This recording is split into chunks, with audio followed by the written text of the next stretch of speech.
Here's our first slide. Tells us you're at the right meeting. The instructors are going to be me, Robert McDougall, and Adam Newton. We have some associate instructors, people who know about NEURON, who have had the NEURON course before or have plenty of experience with it. And I want to thank these people who are volunteering their time.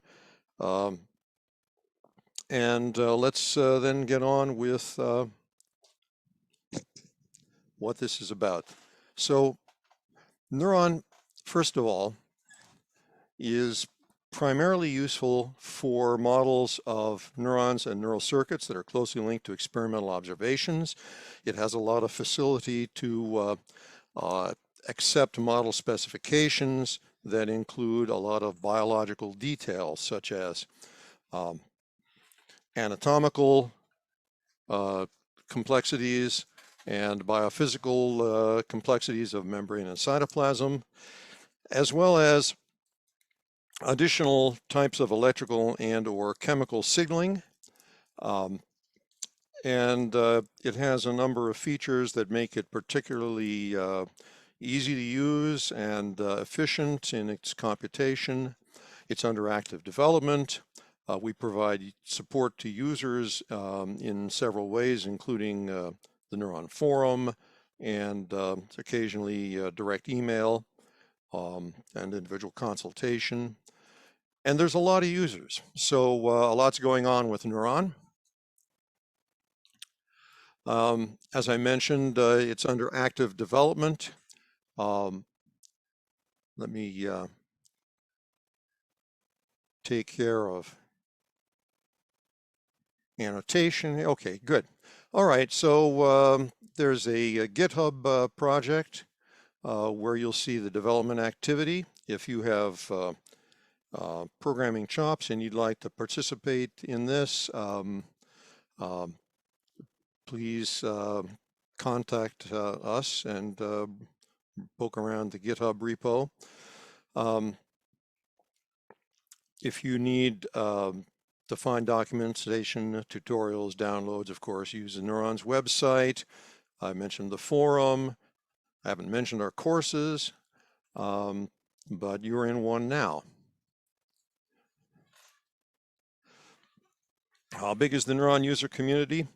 Well, as of a couple of months ago, there were already 2,400 publications that reported work that was done with NEURON. And there are currently more than 2,000 subscribers to the forum and to the old NEURON mailing list. We're not letting any more people into the old mailing list, but the forum is certainly accepting applications. When you do sign up for the forum, if you do so and you choose a name or email address that we don't recognize, you may not get any response from us at all. If we recognize a name, say from you having taken a course or one of your publications, we'll probably let you in without a problem. But otherwise, if you find that your application's just been lying there and nothing's happening, contact us directly. Spammers are always trying to get in and they can wreak a lot of havoc, and we can't let that happen. You'll find source code, source code for more than 1,600 published models are at ModelDB, and you can mine those for parameters and equations you might want to use in your own NEURON models. But you'll find that there's more than 750 of those published models actually use NEURON, so you can just, depending on what the model authors stipulate in their license requirements, you're free to reuse that. Generally, people are happy with attributed reuse. If you're doing something highly commercial that's going to make you filthy rich, they might want to get a small check in the mail. You'll have to work that out with them. All right, so to the purpose of our course. Why would anybody be interested in using NEURON? Well, because the moment-to-moment processing of information in the nervous system involves the generation and propagation and interaction of electrical and chemical signals. that are distributed in space and time, that span a wide range of temporal scales, sometimes nonlinear, operate in complex anatomical environments, and oftentimes unaided intuition isn't enough to help you interpret the result of an experiment or to understand the implication of a particular anatomical or biophysical feature of a cell. So empirically based modeling is needed then to test hypotheses that you might have about the mechanisms that generate these signals and govern their interactions, and how nervous system function might emerge from the operation of these mechanisms. If your experimental work is doable without doing any computational modeling, that's great. Most experimental neuroscience doesn't require any computational modeling at all. But if you're getting into hypotheses that are dynamically complicated, that may involve nonlinearities and anatomical complications, and for which we have sufficient experimental data to be able to build models, well then by all means use NEURON as a tool for helping you investigate your hypotheses. So what we're going to try to do in these sessions will be to give you an idea of how to create models and use them, models of neurons. I'm not sure we'll be able to get to networks of neurons in these particular lectures. We'll probably have to do a future series of special interest on networks.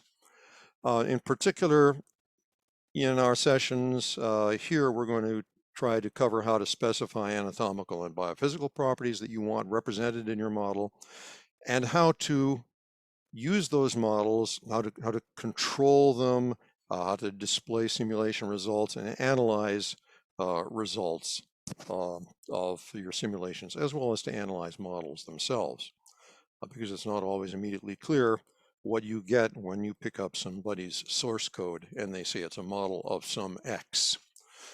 Okay, we're also going to try to give you a sense of how NEURON works, because the most powerful usage of any tool is possible only when you understand really what the tool's doing, how it works. And we're going to also cover in a future session how you can add new kinds of biophysical mechanisms to NEURON, say, so in case your models need particular kinds of pumps or ion channels or reaction diffusion schemes. Okay, so let's talk about the process of modeling and hypothesis formulation, and when it is that computational models might be helpful. Okay. Ultimately, our goal is to develop insights about the workings of physical systems, things in the real world. Okay. And typically what happens is in any field of investigation, people accumulate a body of observations, empirical observations, and sooner or later, they start to think they see certain patterns or certain interactions that may account for phenomena of interest, okay? And those, how you account for phenomena of interest is you choose from all the things that are known about, all the things that are observable about a physical system, you choose some particular subset that you think is particularly relevant to your phenomena of interest, and you form a conceptual model. And your conceptual model is a hypothesis of how these properties that you identified, how they account for the phenomenon or the process that you're studying, okay? Now, if the components of your conceptual model are straightforward enough and simple enough that you can have clear intuitions, then it's easy for you to infer the consequences of your assumptions and make predictions that are testable, make experimentally testable predictions. And if you're at that stage of development, of understanding, you don't need computational modeling. You can just work by, well, we know the following facts about these channels, and we know where they're distributed, and we know how this particular drug works, and so we'll just postulate that the way this drug causes such and such an effect on behavior is by interacting with these particular channels and receptors. That's good enough for about 95, 98% of neuroscience research, okay? But there are times when you can't really get clear intuitions about what to expect from your conceptual model. You know a lot of facts, you know much quantitative information about the system, but things are very complicated. The equations that describe things are complicated. And just looking at them, you just don't know, well, if you change a particular concentration, or if you change a particular channel density, or if you change the structure or the physical structure of something, you're not quite sure what would happen. And so you'd like to be able to make a better prediction so that you can design and perform an experiment and see if your prediction is violated. Or maybe you've done an experiment already and you'd like to see if what you understand about the cell could account for what you observed in your experiment. So you have your conceptual model, you do to your conceptual model the same manipulation you did to the physical system, only you do it in a computer, okay? And then you see if your computational model, which is a faithful representation of the conceptual model, you see if your computational model behaves the same way the original physical system did, okay? And that's one way to test your hypothesis, your conceptual model. Now, the process of generating a hypothesis or conceptual model leaves out a lot of detail about the physical world, okay? You leave out things you don't think are important. So this is a low-pass filtering step. It omits complexities, okay? Because in order to have conceptual clarity, you've got to have simplicity. The real world is way too complex to understand everything about it all at once. But when that conceptual model is too complex for your intuition and you have to make a computational model, you need to make sure that your computational model is a close match to your hypothesis. Okay, so this computational model has to be an accurate representation of your conceptual model. If it isn't, then the behavior of your computational model in your computational experiments is not going to be a reliable guide to what your conceptual model would have predicted. Okay, so establishing this close match is something we call conceptual control. And that's something which is your chief task. After you've formulated your conceptual model, that's the creative work, trying to create insights out of complexity. Then the modeler's task is to make sure that there's a close match between the computational model and the conceptual model, okay? And NEURON has special features that help you do that. All right, so let's talk about this process of simplification and abstraction. Suppose we consider this physical system here, this is a side view of a pyramidal cell from the CA1 region of hippocampus. And it's got a lot of complexity, lots and lots of branches, channels all over the place, lots and lots of membrane.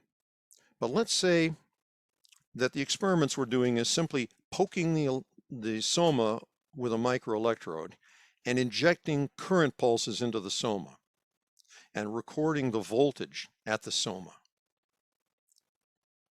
Well, if that's the experiment we're doing, this is the conceptual model that will probably be sufficient to our needs, where we represent the cell body and we reduce the entire dendritic tree to some kind of a cable.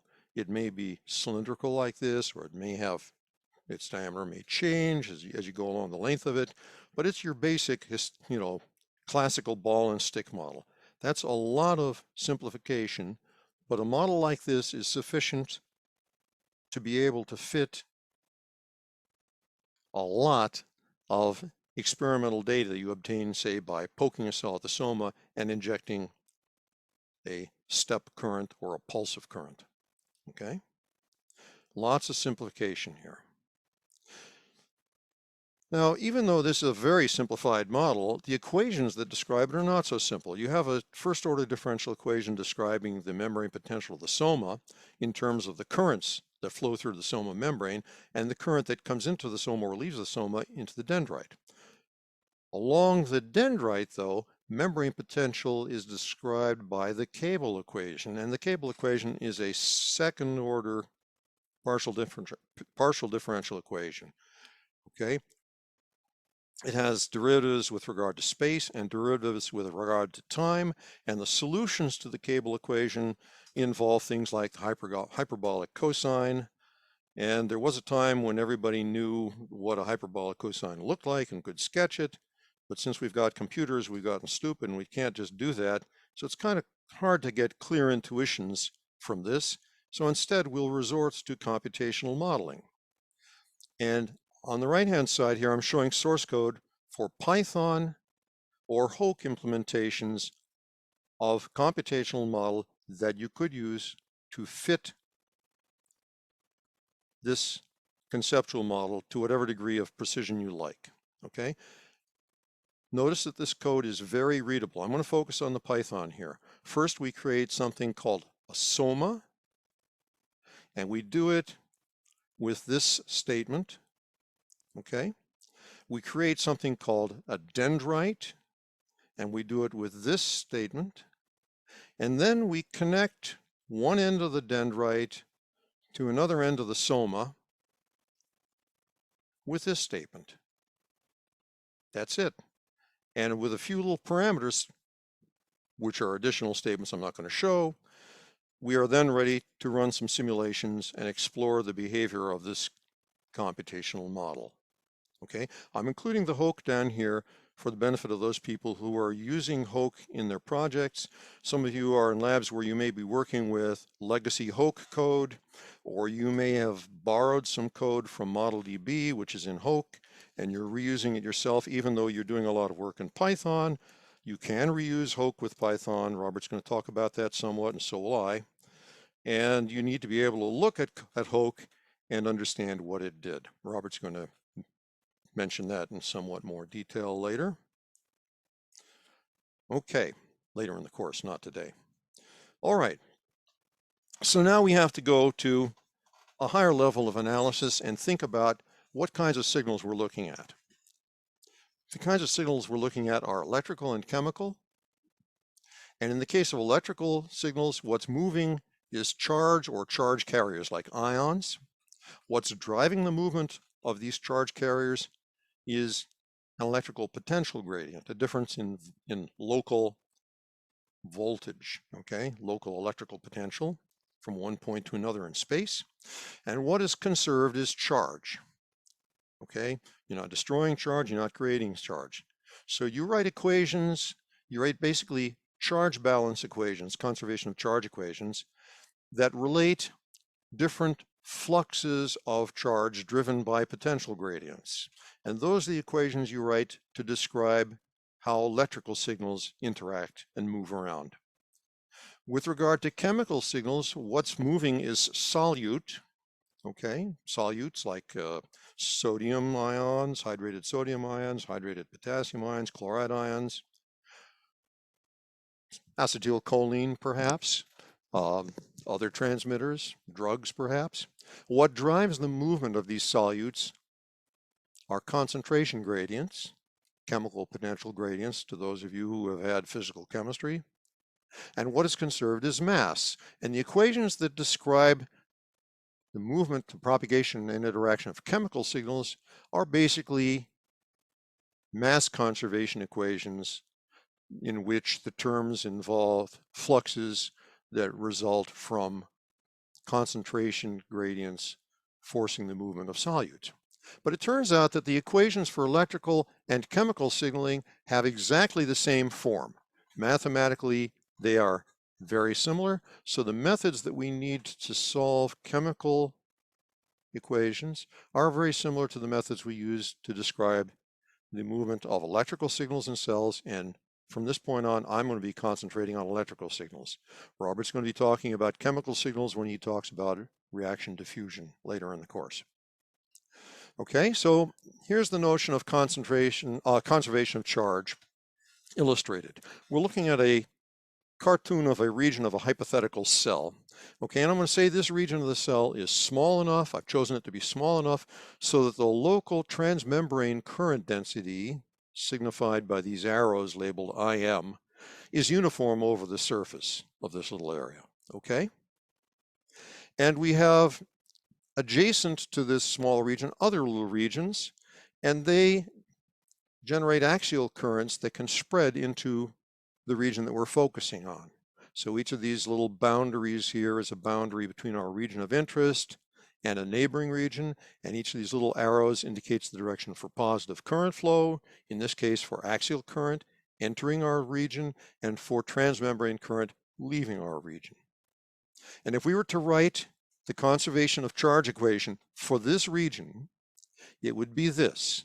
This first term on the left-hand side is the capacitive transmembrane current. That's the rate at which charge leaves the inside of the cell through the membrane capacitance, plus the transmembrane ionic current, okay? And that is the ionic current that leaves the cell through ion channels, or possibly through electrogenic transport mechanisms like sodium pumps. And that is the rate at which charge leaves. The rate at which charge is entering the cell is the sum of all the axial currents, okay? So we have a charge balance equation. The rate at which current leaks out of the cell is equal to the sum of all the currents of this region of the cell is equal to the sum of all the currents that enter this region of the cell from neighboring regions. Well, now, that's all well and good. What if we have an electrically compact cell? Okay, let's say there are no adjacent regions. We just have this little area in here where transmembrane current is uniform. And there's no other areas where things can leak out or in, okay? Well, in that case, we can simplify this charge balance equation because this term on the right-hand side is 0. So we'll have Cm times the derivative of membrane potential with respect to time, plus the transmembrane ionic currents add up to 0, okay? Unless somebody has attached a patch electrode to the cell and is injecting a current into the cell through that electrode, in which case we'd have an additional term on the right-hand side indicating which would be equal to the injected current, okay? So this is the simplest model, and we're going to use that in a hands-on exercise very shortly. But before we get to that point, I need you to help verify for us that in fact you have NEURON installed and that it's working, and that you've got Python installed and it's working. We won't actually absolutely have to have Python up and running for what we're going to be doing today, but it's going to become much more important as we go through the course, and certainly if you've got it up and running today, we're going to use it today, okay? So what I want you to do is in your computer, I want you to open up a terminal, and I want you to execute a few commands here, okay? Let me change my screen sharing so that I can show you what I'm doing and we can go through these steps together. All right? I'm going to stop sharing, and then I'm going to share a different portion of the screen.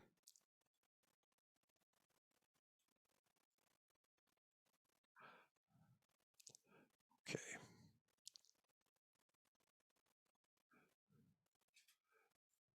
Share screen.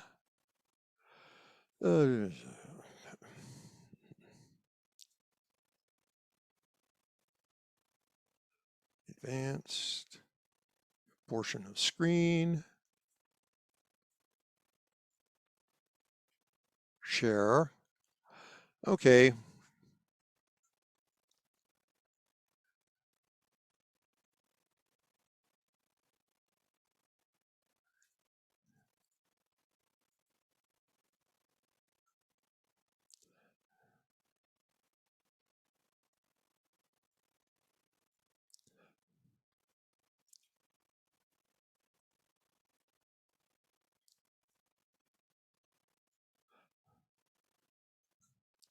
Okay, does everybody see my desktop? Is there anybody, first of all, does anybody not see the shared part of my desktop? Raise your hand if you don't see it.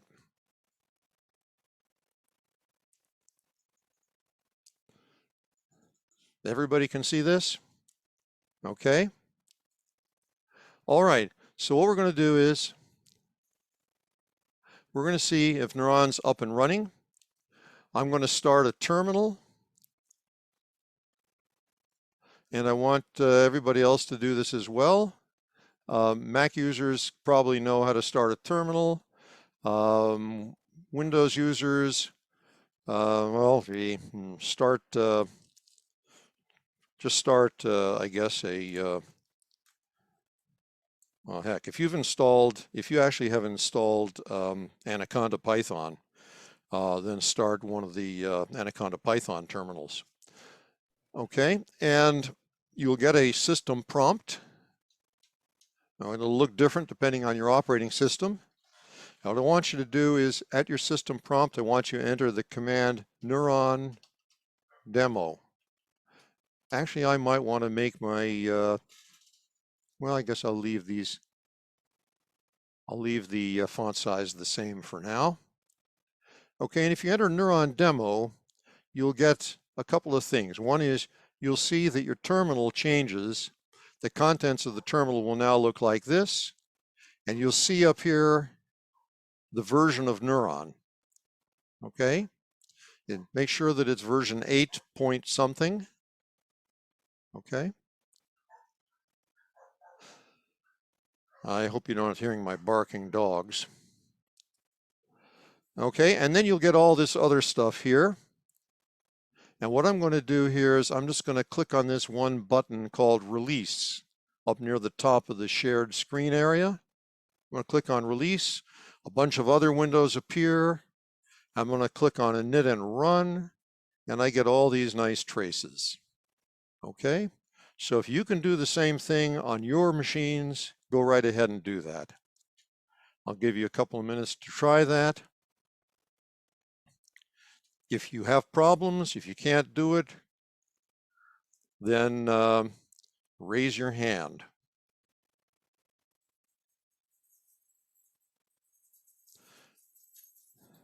Is everybody able to replicate this?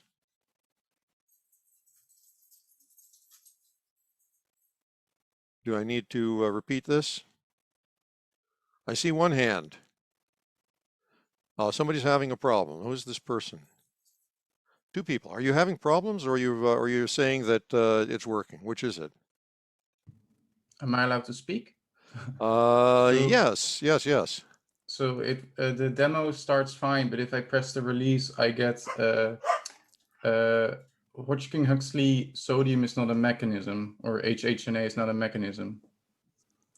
Aha. What version of Neuron is it? 8.0.0 and you're on what platform? Windows. Interesting. Yeah. This didn't happen to me when I tried it yesterday. I mean, well, I can try reinstalling. Yeah, I hate to have you do that, but it might be necessary. All right, well, I'll try that then. Select the default. It's always good to leave it the defaults when you're doing the install. Yeah. Yeah. Okay. Well, all right. Well, this will be recorded, this file, and you'll be able to go through this video anyway. You'll probably want to watch what's going on, and Anyway, all right. Well, only one is not too bad. Anybody else using Windows get it to work? Who's using Windows here? Raise and did it work for you? Raise your hands. Okay, we're getting a thumbs up from Babita. Is that right? Yes. So we're getting a couple of other thumbs up as well. We have a couple of raised hands. Is anybody okay? All right. Good, good.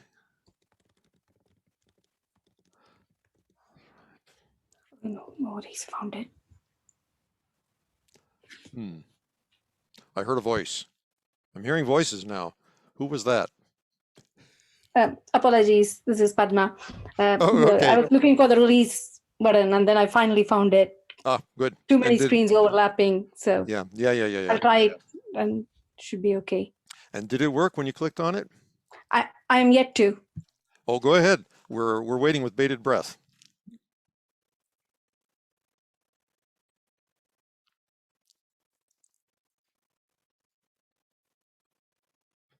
Hello, hello. Did it work? Did it work? Still here. I Yep. just need to find it again. Oh, The other thing that I might suggest, if anybody in Windows does have trouble, I've never tried, the way that I just do it in Windows is I just pop up as CMD, you know, a regular Windows terminal. I'd be interested in knowing if that fixes the problem, because it might, if it does fix the problem, it's probably a weird path issue. Interestingly, sorry, it's Padma. Can you hear me? Interestingly, I don't actually get the waveforms. I just have got a blank screen with the, for the graphics. I don't get the whole lot of it. I clicked on release. Is there anything else that I need to do? oh yes, in the run control panel. Yeah, I need to click initiate. Scroll down to init and run. Yes, and click on that. God, I've forgotten so much. It's okay. All right. And did that do the traces for you? Nope, it did not. Ooh. What happened to T-stop? Okay, it's come now. The Good. first time it didn't. I just had to redo it again. Oh, okay. I've got it now. Excellent, excellent. That's good. That makes me feel better. Though that said, I do have the Python installed, but when I use the terminal to open up Python itself, I'm not able to run Neuron demo from there. Oh, whereas I can do it directly from my terminal on Mac. Really? You shouldn't be able, I mean, from the Python prompt, you won't be able to. Okay. Yeah, you got to run it from a regular terminal. Yeah. Yeah, Okay. Neuron demo Thanks. is a program that stands alone. It doesn't, you can't launch that directly from Python. Okay, all right. So what I'm going to do now is I'm going to quit the demo. I'm going to do that by, well, actually, here's the hint. In that terminal, I can type the command quit followed by parentheses. So here I am in the terminal. Oh, and by the way, you'll notice the names of all these things here. You'll see it says additional mechanisms from files in my terminal here. It said loading membrane mechanisms from yada, yada, yada. And then it says these are the names of the mod files that specify the properties of the mechanisms that are in this particular libneuronmech.so. Okay, so if you're ever having problems with your models not knowing about some particular density mechanism or point process mechanism or something, make sure that when you start Neuron up, that it shows that actually Neuron is reading the mechanisms that you think it is. Okay, we'll cover that further in a future course. So I'm going to quit here. IT, open close parens, and I'm going to hit return, and all that stuff just went away. Okay, So we now know that Neuron runs, or at least for some of us, it's working properly. And the next question is, can Python use Neuron as a module? Okay. And do you have Python 3.6? So in my case, I'm simply able to type Python 3, or even just Python, at the system prompt, and I hit return, and I see I do have Python 3.6.8. Okay. And that's fine, just like I showed in the slide. And now so now I know I have Python. I got the right version at least. I got a reasonably modern version of Python, not too modern. To be clear, actually, too modern is fine. So 3.5 or more recent is good. Yep. And 2.7 also works. Well, it can't be too modern for me. I'm not that modern. Okay, so now I'm going to use Neuron as a module for Python. I'm going to import H and GUI from the Neuron module. So I'm going to type at the Python prompt, the triple arrow here, from space Neuron space import H comma GUI. Okay? And what that does is it does two things. Importing H gives Python access to all of Neuron's computational engine, okay? Any of Neuron's functions, classes, types, variables, parameters, whatever, are now accessible to you from Python, okay? I'm also importing GUI. Why am I importing GUI? Because I want to be able to use Neuron's graphical user interface to build and work with models today, okay? And that's important because we need to move quickly and pay attention to concepts more than to code today, all right? So I got a Neuron main menu toolbar up here. Let me see if I can annotate and bring back Spotlight. And here's the Neuron main menu toolbar. And you'll see it has these labeled buttons at the top. And it's not complaining about anything. I didn't see any error messages. So importing H and GUI from Neuron worked just fine. Okay. And now I should be able to quit. So I'm going to type quit, Q-U-I-T, open parens, close parens, and you'll notice that quit always works. Quit is a function. It's the word quit in lowercase followed by open parens, close parens. Okay? And it always exits Neuron. Okay? Well, in this case, it exited Python, which was using Neuron as a module. Okay. So we're happy with that. So now what we're going to do is we're going to use the GUI to build a single compartment model. And we're going to start with a model of a spherical cell whose membrane is simply a lipid bilayer. In other words, it has no ion channels. It's just a double layer of lipid that separates the soup inside the cell from the bath outside of the cell, okay? And we're going to do some experiments on that. And then after a while, we're going to add some ion channels to it. In this case, a passive leak mechanism, okay? And then we're going to use the GUI to run simulations, analyze results, change stimulus parameters, adjust the graphical displays, and adjust the simulation parameters. Now, when I say model parameters, stimulus parameters, and simulation parameters, that's a lot of different kinds of parameters. Basically, a model parameter is a thing that pertains to your model cell, by which I mean strictly, what are the anatomical and biophysical properties that are present? How big is its cell in diameter? What's its specific membrane capacitance? Does it have Hodgkin-Huxley channels?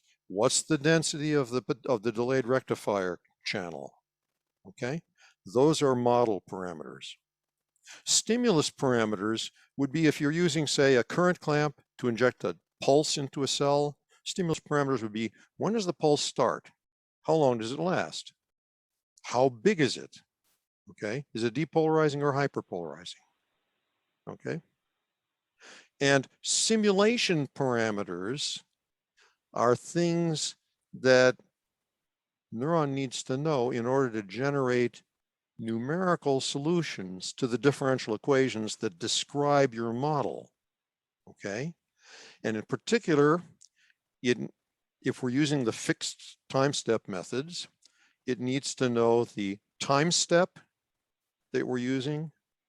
And if we're plotting stuff to the screen, it needs to know how many data points to plot per millisecond of model time.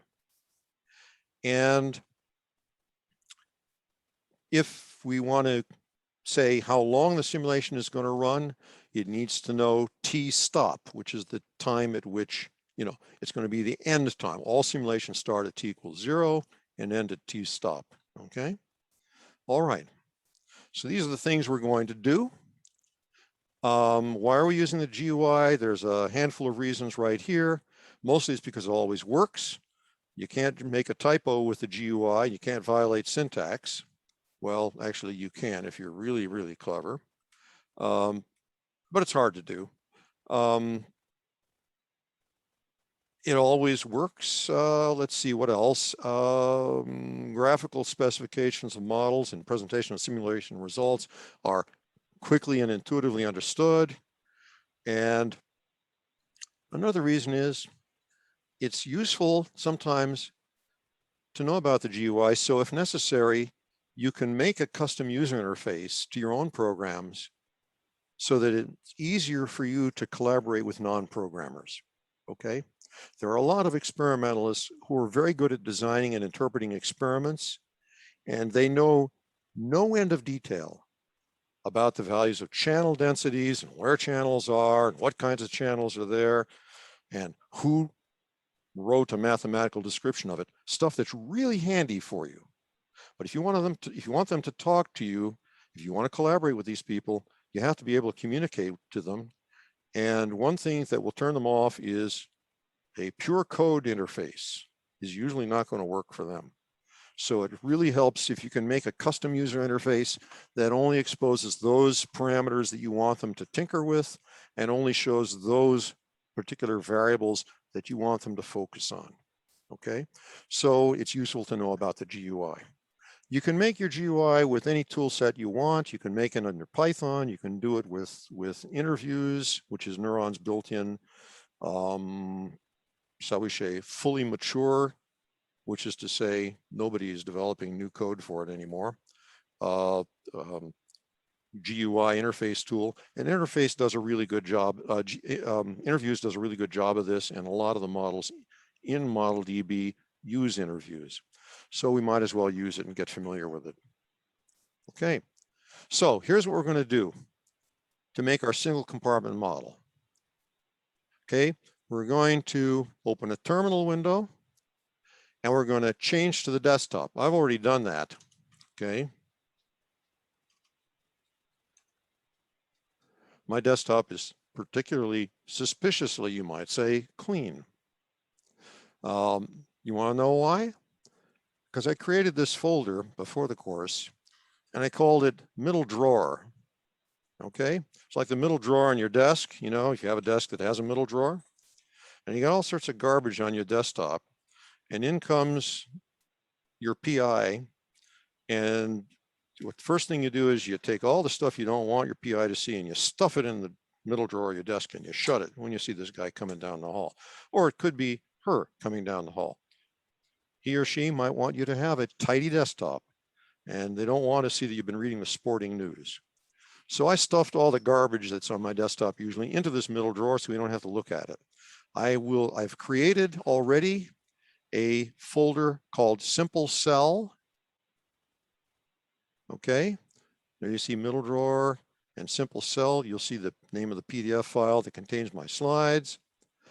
And we're going to be working inside this simple cell folder. So go ahead and make a directory called simple cell and change into that directory. Simple cell, and there we are. Okay, that should be empty. Okay, but now I have a place to work. I'm going to start Python by typing Python 3 and hitting return. Oops, I also hit the backslash. I see the usual sign-on message, and now I'm going to, from NEURON, import HGUI, okay? And there is our graphical user interface ready to go, okay? So what's the first thing I want to do? First thing I want to do is I want to make my model cell. To do that, I'm going to use a tool called the Cell Builder, okay? So where am I going to find the Cell Builder? It's a builder, so it's under the Build menu. The NEURON main menu toolbar is your friend. Click on it, click on Build, hold your mouse button down and scroll down to Cell Builder so that it's highlighted. Release your mouse button and you will see,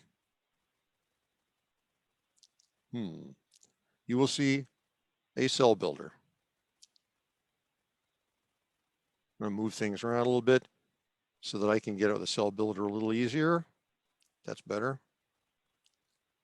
Okay, and notice that we got all these buttons across the top. And there's a little help thing here that explains how to use it. Okay, so the button topology is where we set up the branched architecture of our model cell. The subsets button is for a page that allows us to group things that have similar properties, branches of our cell that have similar properties. The geometry page is where we specify the lengths and diameters, and the spatial discretization of our model cell's branches. The biophysics page is where we specify what kinds of channels are present, what's the specific membrane capacitance, what's the cytoplasmic resistivity, that kind of stuff. Okay, and we're not going to talk about management yet, and we're not going to talk about continuous create yet, okay? So let's click on topology and see what that page looks like. Well, our cell builder already has something in it, and if I look at it, I see a little circle and it says Soma. It has a label called Soma. If I want to move that label, I click over here on this menu. You see it says click and drag to move label. I can click on that label and drag it to the side. And you'll notice that when I clicked on the label Soma, the Soma thingy lit up and is red. Okay?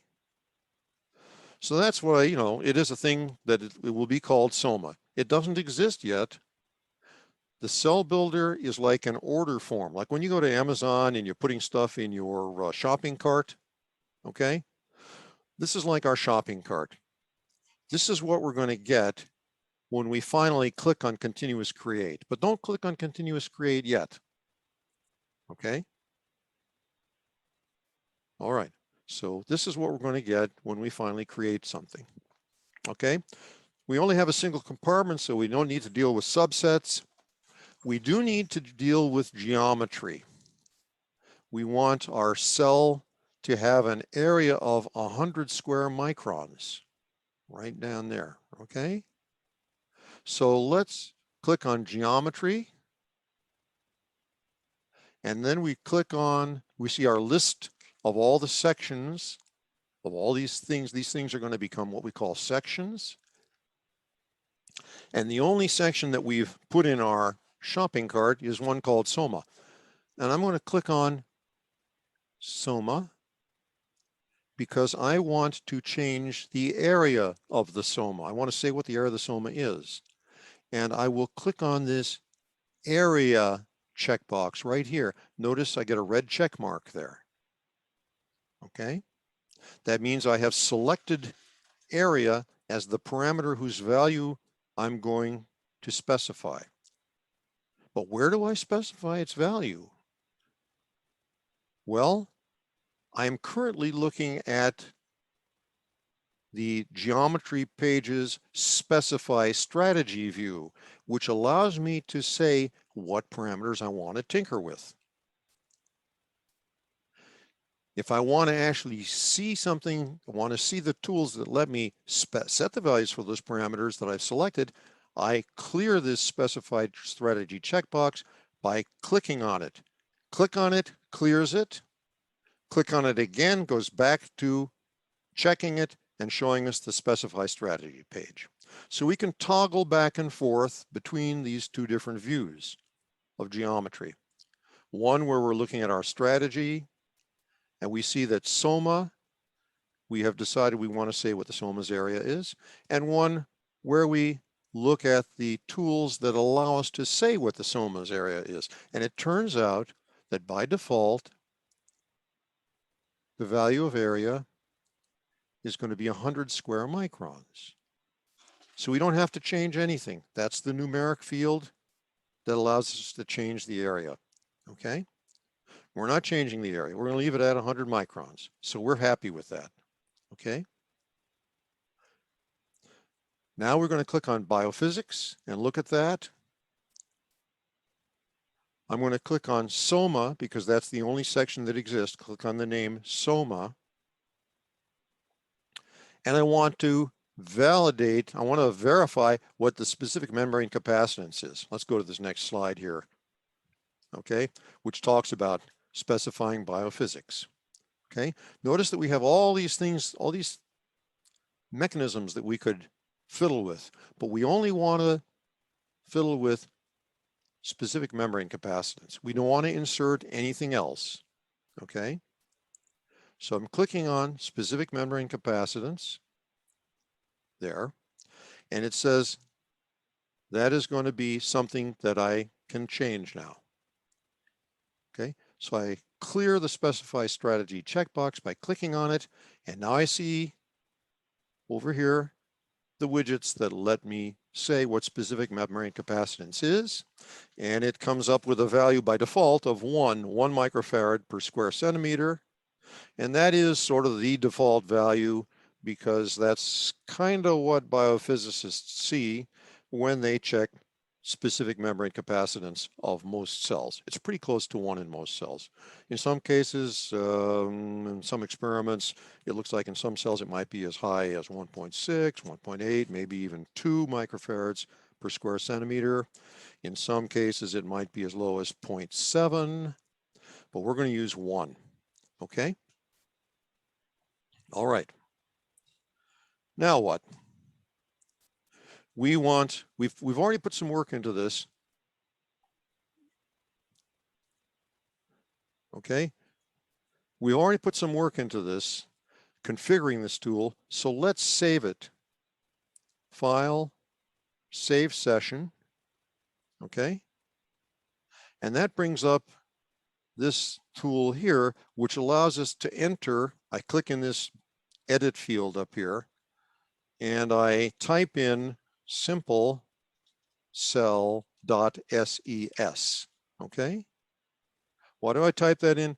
That's because that's going to be the name of the file that is going to contain the code that will recreate this cell builder as it is currently configured. Okay.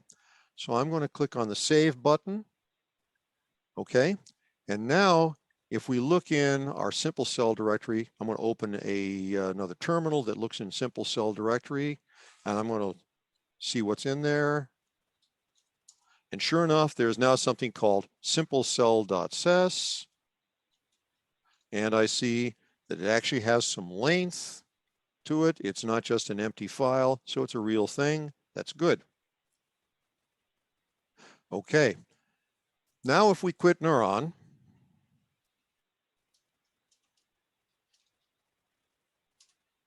and I want to get this simplecell.ses back, how do I do it? Well, I'll start Python, and I will enter my command from Neuron import H, GUI, hit return. I get my Neuron main menu toolbar, that's good. And then I'm going to say h.load underscore file, load file, quote, simplecell.ses, close quotes. Okay, I'm using single quotes here. All right, that's the command I'm going to execute. And that tells Python to tell Neuron's computational engine to read that file and interpret its contents. And it sure enough recreates, whoops, I hit a backslash again.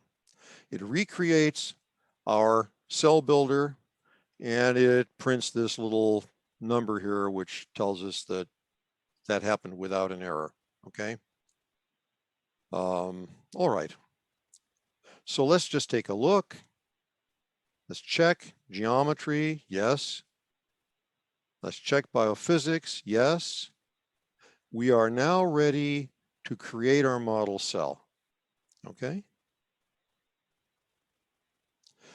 I'm going to click on the continuous create button, okay?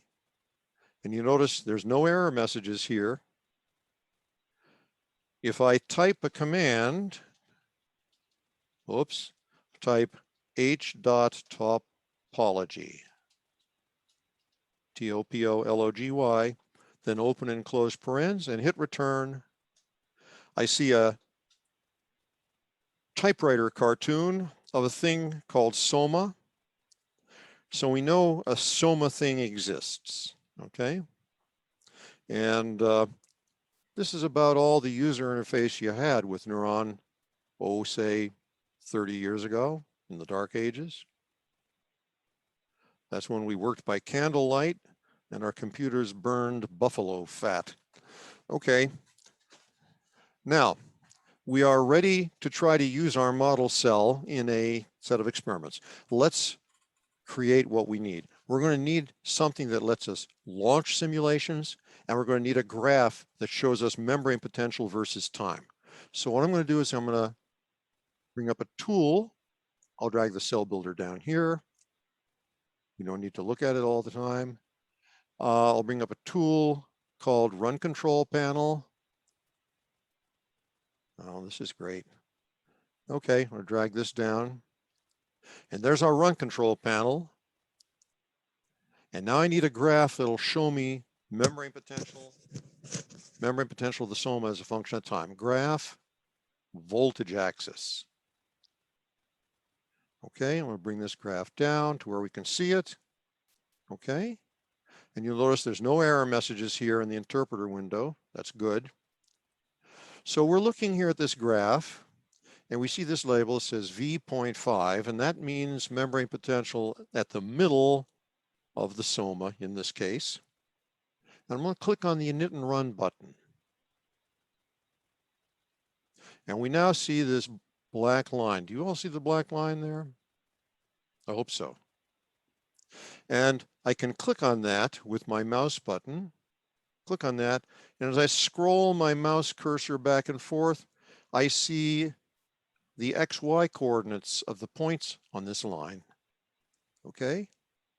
Windows users will probably see these XY coordinates in the drag bar of this graph window, but Linux and Mac users probably will see these coordinates right next to their cursor.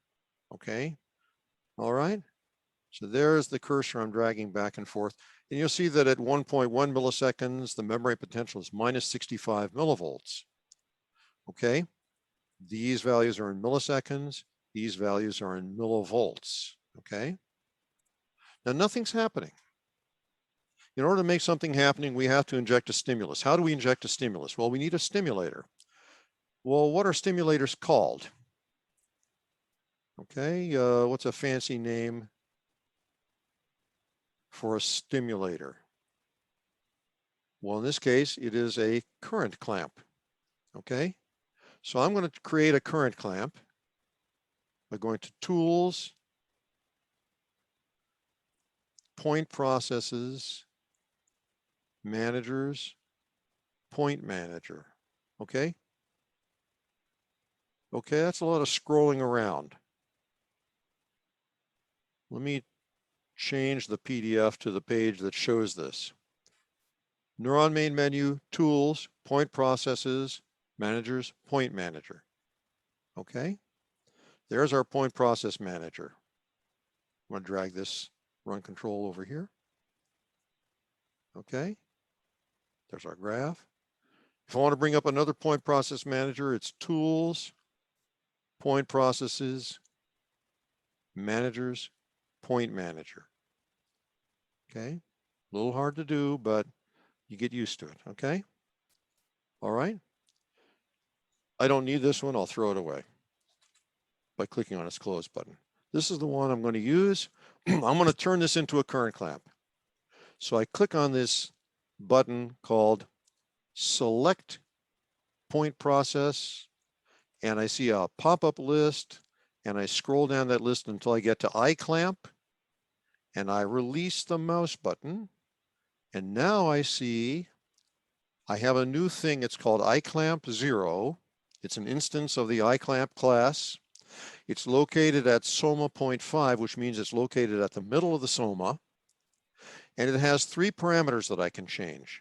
It has one called del, or delay, one called dur, which is the duration of the pulse, and one called amp. I want the current pulse to start at 1 millisecond, so I click in that numeric field, and I enter for delay, and I enter 1, and I hit return. You notice now there's a check mark there, okay, because I've changed the numerical value there.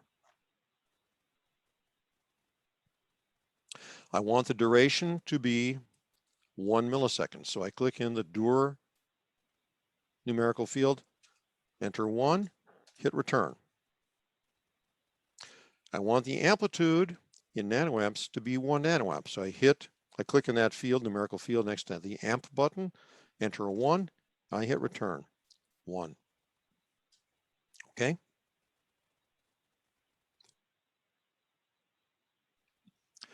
So now I have a current clamp that will generate a pulse, a current pulse of 1 nanoamp amplitude, 1 millisecond in duration, starting at t equals 1 millisecond. Okay. Now, before we do this, I'd like you to, on a piece of paper, sketch a cartoon of what you think is going to happen to the membrane potential. Okay. Let's draw 2 things, 2 traces. One should be the time course of the current clamp. So that's easy. That's just going to be a horizontal line. Then it jumps up for a millisecond to 1 nanoamp, and then it jumps back down to the horizontal line. So it's going to look like a square pulse that starts at t equals 1 millisecond and lasts 1 millisecond. Okay.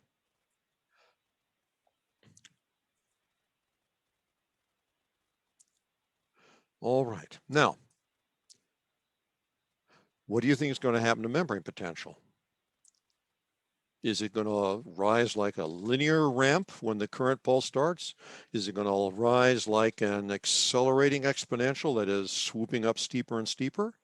Is it going to rise from the baseline at some finite slope and then flatten out as it approaches an asymptote? Okay, what's it going to do? Make some kind of prediction so you're ready to realize if you see something new when you do the simulation. Okay. All right, so now let's go ahead and do the simulation. Click on Init and Run. Aha. Look at that. Membrane potential suddenly jumped abruptly up. And what the heck happened to it? Let's see how big that really is. I'm going to click on this menu box in the voltage axis graph. The menu box is this little square box in the voltage axis graph's upper left corner. I click on that box and I scroll up slightly and over to the right to select View equals Plot. Then I let go of the mouse button and I see that membrane potential I click down here, I see it started at minus 65 millivolts, and then it zipped up to 934 millivolts, no, 935. I'm rounding off to the nearest millivolt. That's a lot of millivolts. Maybe my current's a little big. Maybe I want to cut the amplitude. So I'm going to click in the amplitude box here and do a /10, just as if I'm dividing by 10. Okay, and I hit return. And now I've changed the amplitude of the current pulse to 0.1 nanoamp. Let me do a init and run. And now it's hard to see what's going on here, so I'm going to do view equals plot again. Click on the menu box, up to view, over to view equals plot. Release the mouse button. And we can see that now we have a more reasonable range of potentials. And if I just click on this graph down here, I see I'm at minus 65 millivolts until 1 millisecond, and then it's ramping up linearly up to 35 millivolts at the end of 2 milliseconds. Okay? All right.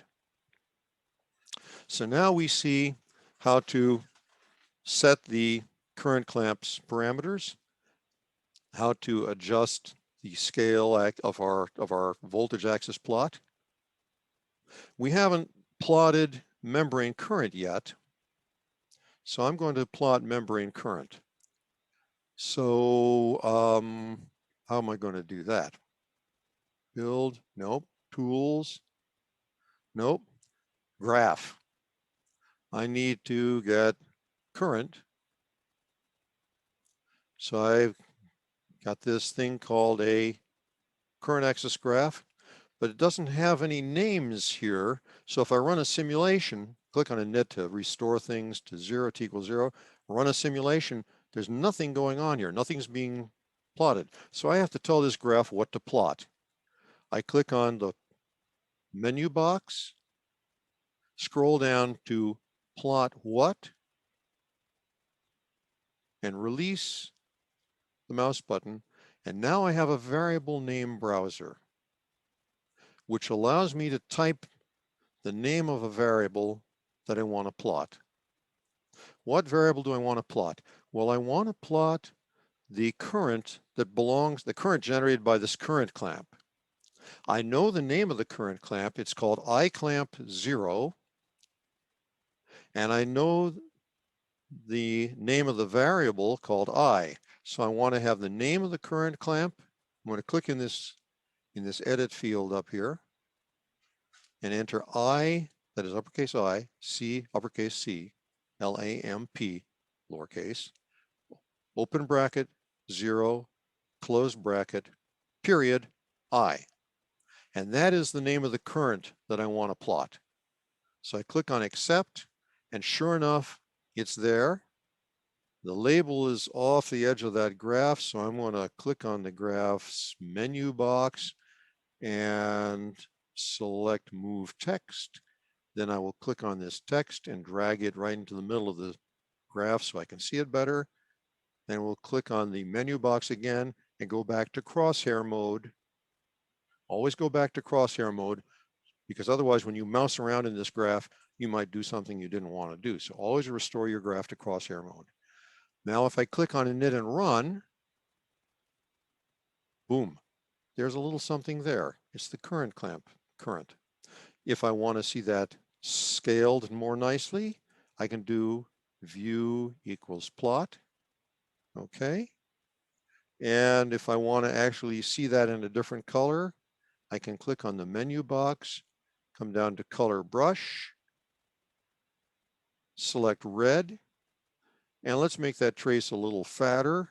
Select this fatter trace.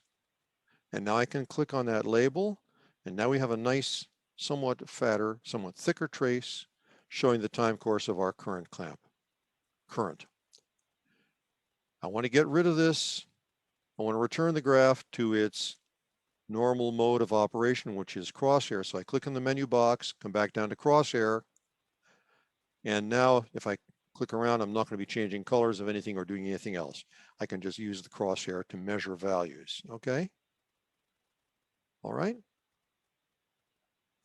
Okay, let me see how far we've gotten. We did that.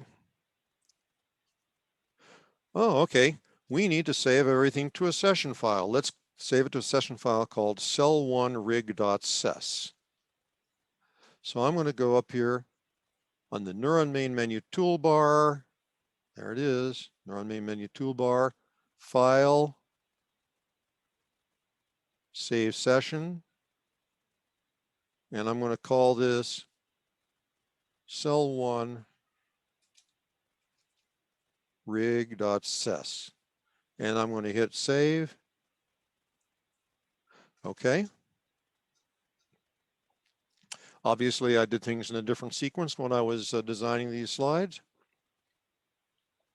So now I could exit Neuron and I can restart Neuron and come back and recreate this tool. All these tools in exactly their location that they are now, and do some more experiments if I wanted to, okay? But let's go ahead, let's press ahead and actually see what these other parameters do. Let's change t-stop. Let's make it twice as big. I'm going to click in there in the run control panel, multiply times 2, and hit return.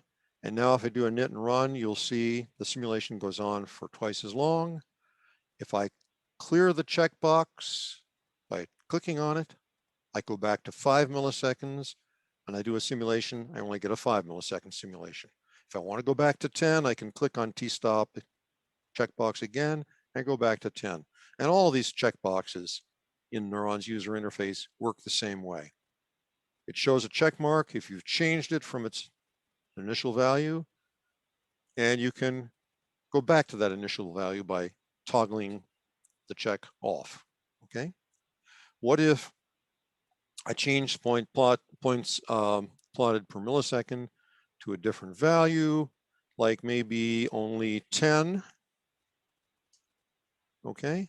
And I do a knit and run. It looks the same pretty much, but if you watch closely, you saw now this looks a little different. And if I click on this with crosshair, you'll see I'm only generating solutions at 1/10 of a millisecond intervals, okay? Well, actually, no, I'm generating them at 0.025 millisecond intervals. I'm only plotting them 10 times a millisecond.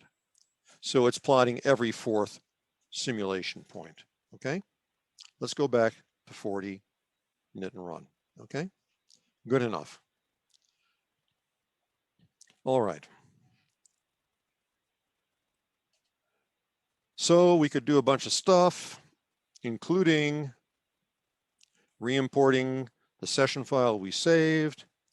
You can do that on your own. We've done view equals plot. We've done dividing iClamp by 10. Okay. You can figure out, you can tinker with iClamp amplitude to figure out how much, how big that has to be to depolarize the model by 10 millivolts. You can do that on your own. Let's add passive channels to our model. Here we are, here's our cell builder.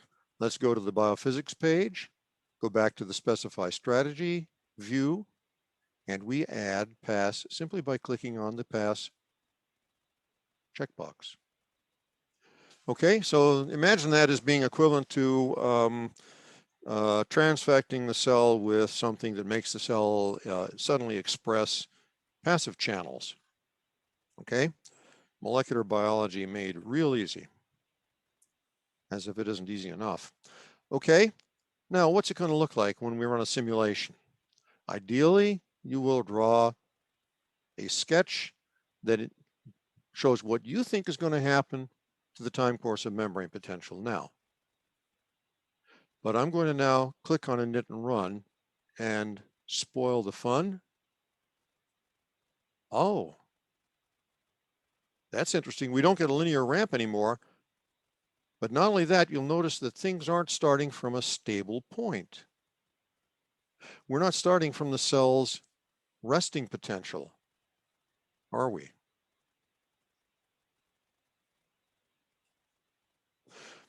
Okay, is it useful for a cell, a model cell, to start at a resting potential, at a stable potential? Well, experimentalists like to do that. After they prepare their brain slices, they walk away from their preparation for a while, just let it rest while it's being oxygenated, bubbled and perfused with oxygenated ringer, because all the cells have been whacked and they want them to recover and be stable and not firing spontaneously and doing weird stuff. As experimentalists, you have to let time take care of that for you, but as modelers, we can fix that ourselves.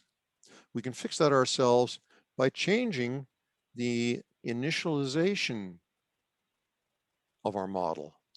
Now you'll notice that this number here is the value of membrane potential at the very start of the simulation. Notice as I click on the trace and drag to the left, it says at t equals 0, it's minus 65 millivolts. Okay, but it looks like this cell really wants to rest at a more hyperpolarized level. So how can we find that out? Well, let's do two things. First of all, let's turn off our stimulus. I can do that by clicking on amp in our current clamp control here to get that to turn to 0. I can always get 0.1 back anytime I want by clicking on that same checkbox. I'm going to clear the checkbox so the amplitude is 0, and I'll run a simulation. Now you'll notice it's still sagging down. I don't know that it's reached steady state yet. Let's let it have 50 milliseconds to reach a good steady state. Init and run. And that looks pretty flat. I'm going to put my cursor out here and look at the membrane potential as I scroll along. Look at that. It started at minus 65 and it's settled down to minus 70. Well, that's the cell's resting potential. So why don't we change the initial membrane potential to minus 70 by subtracting 5. Now the initial potential will be minus 70, and I can run a simulation, and lo and behold, everything is nice and flat, and I can restore our pulse, our current pulse, and now we get that response. And I actually want to go back to the old t-stop, so I'll click on that checkbox up there to restore the previous t-stop. And now we'll do an init and run. And now we see our brief current pulse charges the cell, not quite fully. If we maintained it for a long time, it would reach some depolarized level up here somewhere. We turn it off before it has a chance to level out at that depolarized asymptote, and you'll see it comes back down toward minus 70. Okay? There's some other things you can try when you do this on your own later when you're studying. Okay, so we've done an awful lot with this toy model, and I'm going to exit Neuron. In this case, I'm just going to use File, Quit. That's the Neuron main menu toolbar's File button. Let me get this up a little higher. There we go. The Neuron main menu toolbar's File button. Scroll down to Quit. Boom. And we have exited Neuron. Now, let's turn our attention to what happens when we have a cell that has significant spatial extent, okay? So that it may have significant electrical extent. Well, we will then have adjacent regions that have different different current densities in their membranes, and they may have different local membrane potentials. So we might have longitudinal potential gradients that allow currents to spread throughout our model cell. And we will have a non-zero right-hand side, okay, of this equation, of this conservation of charge equation, okay? But actually, we have to be able to do this conservation of charge equation throughout the entire cell. And if we were to do that, classically, we would use the cable equation, this partial differential equation. But we're doing this on a digital computer, and there are no continuous things on a digital computer, and it can't give us the analytical solution to the cable equation that describes our model cell. But what it can do is it can generate a numerical solution if we're willing to chop our model into a bunch of little pieces, each of which has a uniform transmembrane current, and we can couple them together. So what we do is we represent our model. We take our nice continuous cable equation, we discretize it in space, and that gives us a family of ordinary differential equations. Each of these is a conservation of charge equation.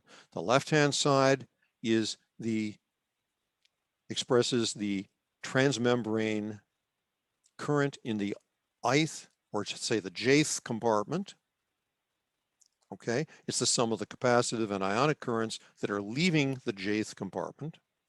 And the right-hand side is the sum of all the axial currents that are entering the jth compartment from any compartment K that's adjacent to J. So these are the potentials at the centers of the compartment J and the adjacent compartments. And these are going to be the axial resistances between the center of J and the center of any adjacent neighbor. Okay, so we're going to have a whole family of equations. And we're going to have as many equations as there are compartments in our model. Okay, well, that's wonderful. That makes mathematicians and computer programmers very happy. But most neuroscientists, when they look at a cell, they don't see compartments. Okay, and they don't want to know about compartments. They want to know about things that have biological meaning, which are usually branches of a cell. So instead of talking about compartments and compartment numbers, and by the way, compartment numbers are a bad thing for you to have to deal with anyway, because today you may be studying a cell that for whatever reason only needs to be chopped into 3 pieces, and tomorrow you may do something to the properties of that cell that require you to take a much closer anatomically finer look at the cell. So you have to chop it into 33 pieces. And you're going to have to remember which piece corresponds to which location in the cell. That's not going to work very well, and especially is not going to work very well if the cell has lots of branches. So we escape from the tyranny of families of equations and indexed compartment numbers by using what's called sections. Okay, neurons sections. And in neuron, this section is actually a continuous, it's a name for a continuous length of unbranched cable. Okay, so if we look at this weird looking interneuron from hippocampus, from the laboratory of a Hungarian neuroanatomist who's done a lot of interesting work on cells like this, and we break it apart at every branch point. We do this exploded view here. Each of these pieces would be a section. You'll notice that at every branch point there's a parent and there's a couple of children. Okay, and at this branch point there's a parent section and a couple of children. Okay, all right, and so we talk about these individual sections. These individual sections are named.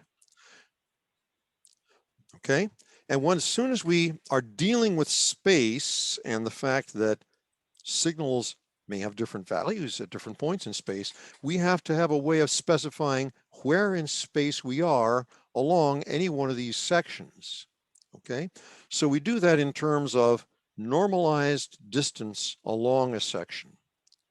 Okay, and we talk about distance. We talk about one end of the section being its 0 end, the other end being its 1 end.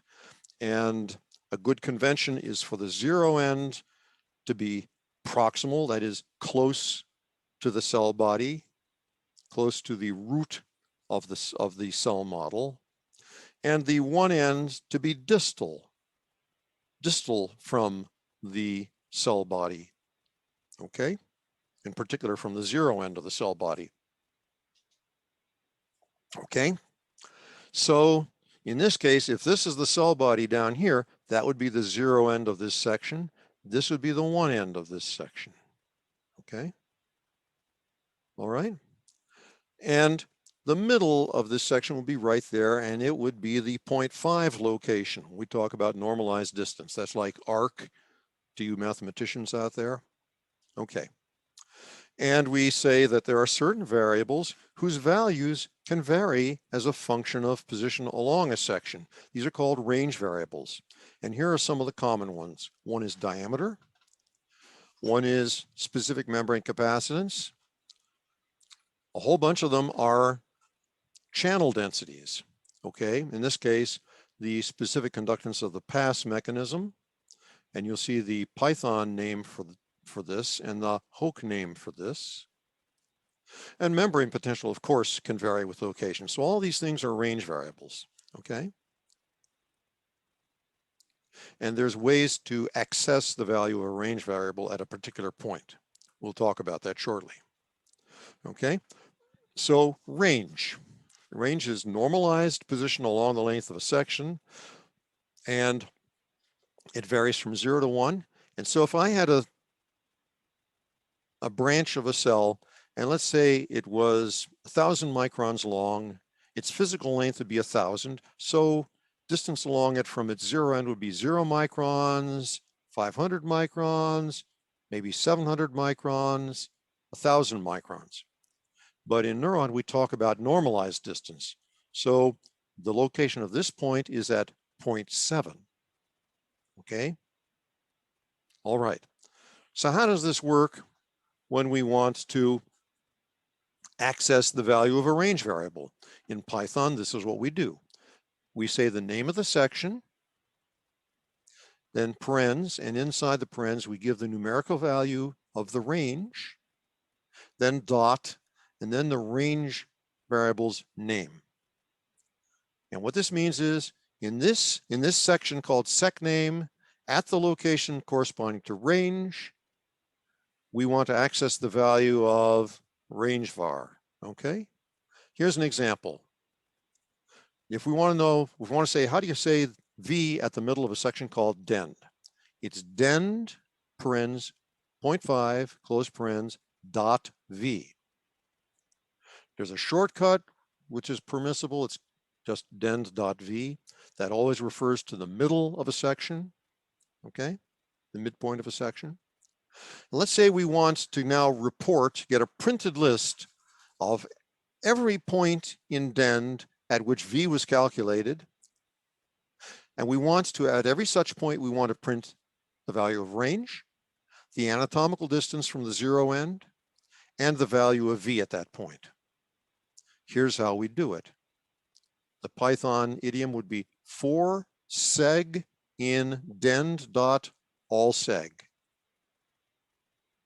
colon, indent, print, oops, I'm sorry, this is old.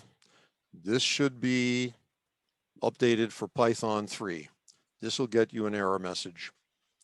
I'm sorry, I have to apologize for this. There needs to be parens. Okay. Marianne, thank you. Okay. All right. Okay, I'm allowed to make mistakes. Everybody makes mistakes. You don't learn anything if you don't make mistakes. What I'm going to do is fix this slide. Okay, next slide. Now, all right, so what controls how many points in dend where V is calculated? How do we specify? Well, we specify that using a parameter called nseg. Every section has an nseg parameter, a spatial discretization parameter, whose name is nseg. And nseg is an integer. Actually, it's a whole number. It's 1 or 2 or 3 or something like that. And it tells you how many points inside the section at which the discretized cable equation is integrated. Okay, so if you say nseg is 1, that means you're integrating the discretized cable equation at 1 point. In other words, a single ordinary differential equation is being solved to represent membrane potential along the entire length of this section, except at the 0 end or the 1 end, where the potential is calculated algebraically from the nearest neighbor internal nodes that are attached to that point. So if this thing had a sibling branch over here, then the voltage at this point would be calculated algebraically from the voltage here and the voltage at the middle of the next adjacent section. Okay? But don't worry about that. The most important thing about this slide is that nseg controls the number of ordinary differential equations that are going to be solved to represent this section. And if nseg is 2, you notice we're solving 2 differential equations. And if nseg is 3, we're solving 3. Okay? Now, how do you decide how big nseg should be? Well, you do that empirically. You run simulations with a low value of nseg, then you increase the value of nseg, you run another simulation, you compare results. But what results, you see if there's a significant difference between the two. And if there isn't, you say, well, the original discretization we had was good enough. But what results do you compare? If you changed nseg from 1 to 2, you'll notice you're solving for membrane potential at 2 different points in space, different from where you solved for before. So if you compared the value here, the time course of the voltage here with the time course of the voltage there, or the time course of the voltage here versus the voltage there, there might be a difference, but you're not going to know whether the difference is because you're calculating at different points in space or because you're getting a more accurate solution. What you need to do is you need to increase nseg by an odd factor, because when you multiply nseg by an odd factor, you're adding new internal points on either side of the previously existing points. You're not destroying any existing points, you're adding new points to either side. And you can then compare the value at 0.5 with nseg 3 against the value with nseg at 0.5 with nseg of 1, okay? And a good way to test spatial resolution is to run a simulation, then iterate over all the sections with this kind of statement for sec in h.allsec, sec.nseg times equals 3. That's going to multiply nseg for every section by a factor of 3, and then repeat the simulation and compare the time course at the same points. Okay. Now this is a pretty good comparison, because NEURON is second order accurate in space, which is to say the error of spatial discretization is proportional to the square of the length of a compartment. So if you cut compartment lengths by a factor of 3, you're cutting error, spatial error, by a factor of 9, almost an order of magnitude change. And if that isn't enough to show some qualitative change in results, then, then your original discretization is pretty good. Good enough, probably, okay? All right, don't double nseg and then try to compare the two. When we read papers where people say they use NEURON and they verified adequate spatial discretization by doubling nseg, we frown and say something, and the editor tells the person they have to repeat all their simulations. It's too bad. Okay, next slide. So to give you a picture, sort of a picture of what's going on when you increase the value of nseg, what you're doing is you're chopping this cable, this continuous cable, into pieces. And the equivalent circuit for each of these segments or pieces looks like this. You have the axial resistance between internal nodes. That's from the cytoplasm, the resistance from here to here. It's the path resistance caused by the cytoplasmic resistivity. Okay, and half of this resistor belongs to this segment, and the other half of the resistor belongs to this segment. And then from the node in the middle to ground is all your ion channels and your specific membrane capacitance. So each of these little local circuits is going to have at least one ordinary differential equation. That one ordinary differential equation will be the one that describes membrane potential. If you have active currents in here, there'll be other differential equations to take care of their gating properties, okay? So now you have, if you're used to looking at electrical circuits, you have a cartoon you can think about. And if you have extracellular layer, there'll be an additional layer or two outside of the cell that looks like this, okay? Another cable. So think of it as being concentric cables when you've added extracellular. Okay, we're not going to talk about extracellular much in this course. Okay, let's move on. Here's a table of variables that are used in Neuron. Notice that some of them don't belong to sections at all. Time is in milliseconds. That's one that doesn't belong to sections. It applies to all sections. Membrane potential is in millivolts. Current is in density units if it's for, say, channels that are distributed over the surface of the cell, or if it's current delivered by a current clamp or a synaptic mechanism or something else that's localized at a point in space and delivers current in a very small anatomical area. It's in nanoamps, absolute units. Capacitance is typically a density mechanism that is distributed over the surface of the cell. I have never seen a model that uses a point process capacitance mechanism. So capacitance, specific memory capacitance, is in microfarads per square centimeter. Length section has a, diameter is in microns, and the length parameter of a section is also in microns. Conductances are in Siemens per square centimeter if you're talking about channels distributed over surface, microsiemens if you're talking about a point process like, say, a synapse attached to a cell. Cytoplasmic resistivity is in ohm centimeters. Resistance of voltage clamps, for example, is in megohms, and concentration is in millimoles. Okay? Now let's talk about the Hodgkin-Huxley equations and how we go from a simple passive model that is a single point in space like we were dealing with previously to a cable. Here's the classical Hodgkin-Huxley cable equations and a cartoon of a squid. And we've got a lot of complexity here. Okay. Our conceptual model of the squid axon is this cable equation, which is a charge balance equation.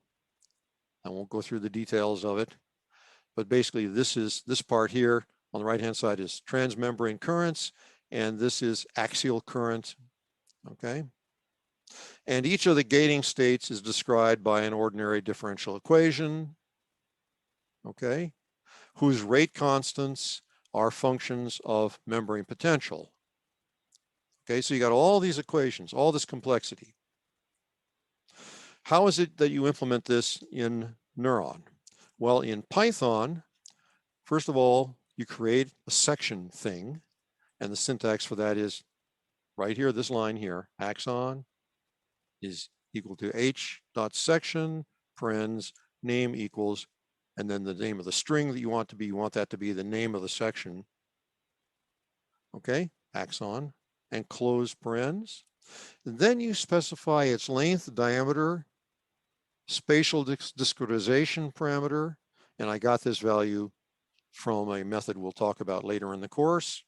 And you want to insert the Hodgkin-Huxley mechanism. Okay, and the way to do that is with this insert statement. And what does all that do? Well, this first statement gives us this much of the cable equation. Okay, where all there is cytoplasmic resistivity and membrane capacitance. None of the ion channels are present. Okay.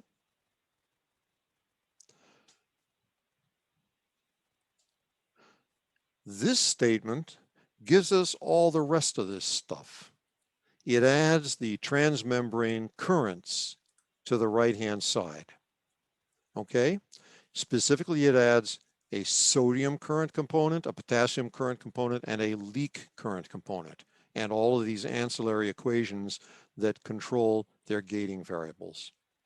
Okay, that's what you get when you say axon.insert HH. And the notation here, you'll notice, is very compact and human readable. Whereas just looking at the Hodgkin-Huxley cable equations is a bit of a, well, it's a bit of a challenge. There's a lot of stuff there, okay? And it's hard to know what you've got from that, okay? And it's harder yet to write the code that would be required to express all these equations and solve them numerically. But NEURON will do it for you numerically if you just set up these statements in Python. Okay, so there's the whole thing. All right, so we want to make a squid axon, a model squid axon, and we'll use a cell builder to do it. And we want to use our cell builder to make a squid axon whose length is 20,000 microns, diameter is 100 microns, has an nseg of 43, and the membrane has the Hodgkin-Huxley mechanism, and we want to save that configured cell builder into a file called hhaxon.sys. Okay, so how am I going to do that? We're going to use the GUI to do that. And we're going to use, the GUI is going to, we'll use our cell builder tool to build our model axon, and then we'll add a user interface that contains all of these features. Okay, a run control panel, a point process manager as a current clamp to drive the axon at its zero end, a graph of membrane potential versus distance along it, a graph of membrane potential as a function of time in the middle of the axon, and a movie run tool that launches simulations to show how membrane potential evolves over the length of the axon with time. Okay, that's a lot to do. How do we do it?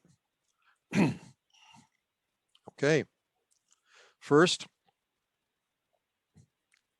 I'm going to start Python 3 from NEURON import h.h,GUI. Okay, and then I'm going to get the cell builder. Pardon me while I move things down here so they're more, so they're more accessible. Okay, good. There's our cell builder. I want to change this to axon, so I want to change name.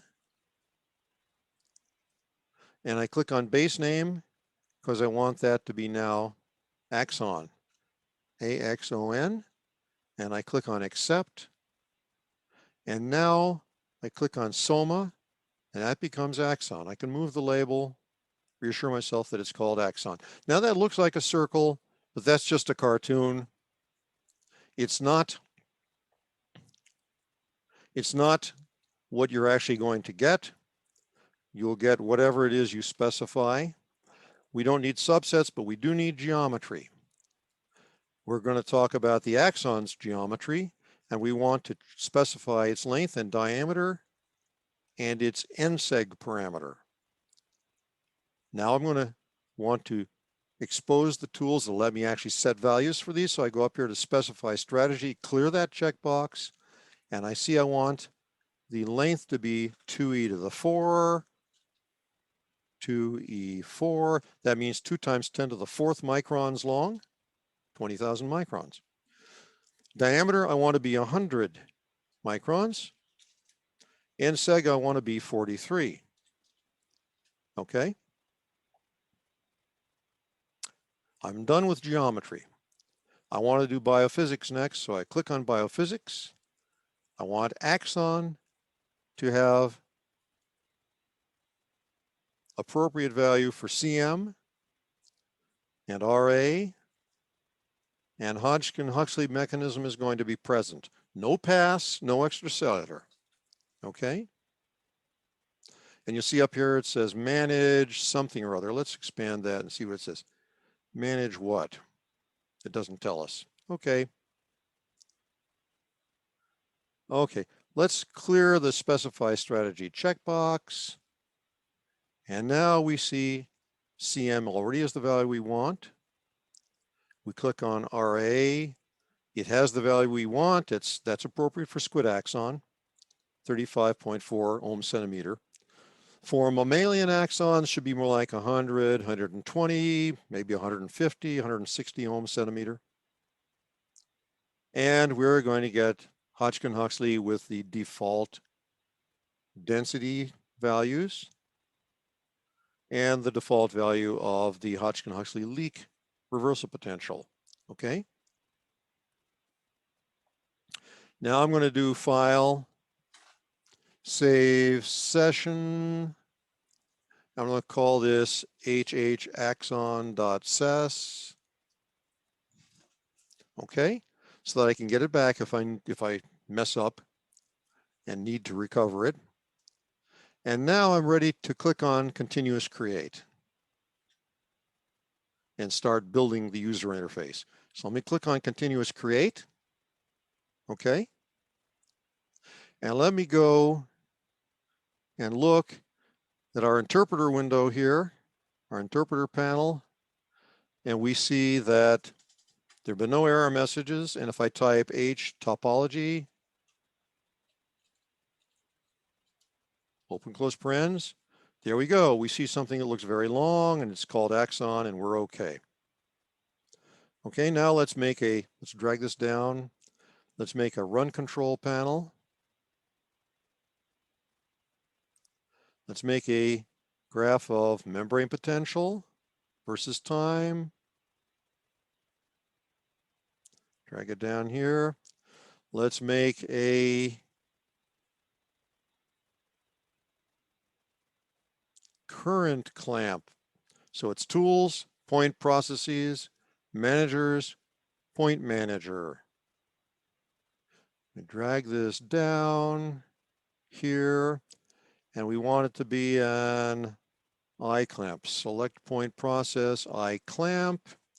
Let's have a 1 millisecond delay before anything happens. Let's have a 1 millisecond duration, and I'm just going to say 1 nanoamp to start out. Okay, this is a very large axon. It's going to take a lot of current to trigger a spike. Okay. Now, I'm going to want to also see membrane potential at the 0 end of my axon, but wait, I'm not injecting current into the 0 end, am I? I'm injecting it into the middle. How do I make this thing inject current into the 0 end of the axon? Well, I click on the Point Process Manager's Show button and select Shape. So I get a cartoon of the model cell. This is the centroid of the model cell, this red line. And the blue dot indicates where our current clamp is located. If I want to move the current clamp to a different point, I simply put my mouse cursor at about the location where I want that point, and I click, left click, just a left click, and it moves it immediately there, and I was lucky I got it right onto axon at the 0 location, okay? Good. I can go back to showing parameters. Okay. Now, we're looking at membrane potential in the middle of the axon, but we also want to look at membrane potential where our stimulus is located, because we want to know, is our stimulus doing anything at all? So how do we add membrane potential at the 0 end of the axon to this graph? Click on the menu box, select plot what. In this case, it brings up a list. Right here, we see the name axon. We want to see the membrane potential at the middle of the axon. Click on axon, and we want to know the name of that membrane potential variable. Let's scroll through this list until we find V. There's V. Double click, and I see it's at a slightly weird location, so I'm just going to click in that parens and make it be 0. Axon.v, open parens, 0, close parens. Okay. Now you'll notice when I move this label, you'll notice that this is not the way Python would call that same variable. That's because this is the Hoke name for it. The only drawback of Neuron's built-in graphical interface is that it's implemented with Hoke and it uses the Hoke name for variables, but you can get used to it and continue to use it even if you're using it from Python. We all know that this is membrane potential at the 0 end of the axon. I'm going to click on init and run. I didn't see anything happen. I'm not even sure where that trace is. So I want to change that to make that trace have a unique color. Axon V of 0. So I'm going to come down. Actually, I'm going to click on the menu box, come down to color brush, make it be red. Okay. And then I will click on axon V of 0. And then I will go back to crosshair, do init and run, and I'm not seeing anything. Is it because my current's too small? Let me make it 10 times bigger. Let's make it 100 times bigger. We're not going to kill this cell. It's in a computer. It's a fake cell anyway. If we fry it, it's not going to get fried. Hit init and run. Ah, something. It looks like it might be big enough to trigger a spike, but it's taking a long time. Let's change t-stop to 50. And let's run another simulation. Aha. So 50 is a little too long. Let's let our simulation be maybe 20 milliseconds. Okay. And we don't know how big a stimulus to use. We could tinker with this until we found the stimulus intensity just big enough to give a spike. But that's one of the exercises for your homework. And then we would double that and use that as the stimulus. But I'm just going to increase the amplitude by a factor of 2 to 200. That's a little too big. Let me say 150. There we are. Okay, that's better. So now I'm seeing membrane potential at the 0 end, and a little while later, membrane potential halfway down the length. And if I want, I could plot membrane potential at the 1 end. You notice it still preserved that axon V there. I can backspace and type 1, and I can then move text, move axon V1 down here, and I can change its color to blue, and then I can go back to crosshair, run another simulation. So now we see the spike propagate from one end of the axon to the other. Okay. Now, we want to get a space plot that shows V versus distance along the axon. How do we do that? Okay. Well, we do that with graph shape plot. And this brings up a tool that we then click on its menu box and scroll down to space plot.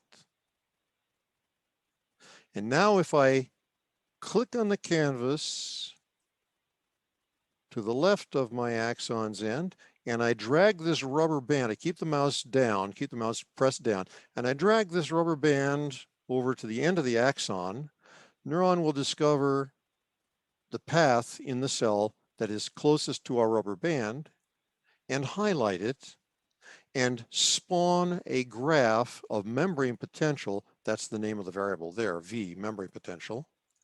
Spawn a graph of membrane potential as a function of distance along the length of the axon. X-axis here is microns, y-axis is membrane potential.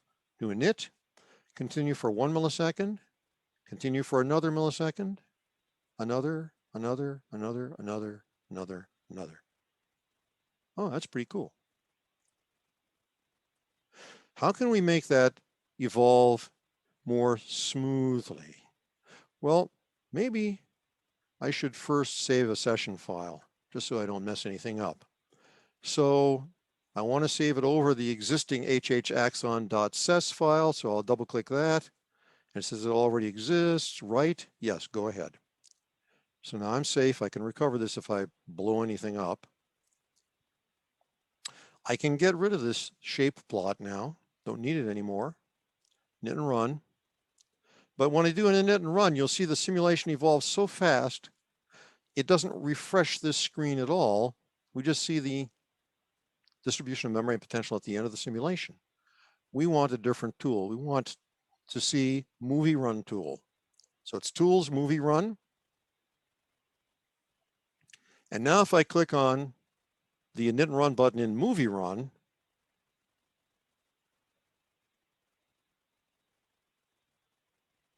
okay.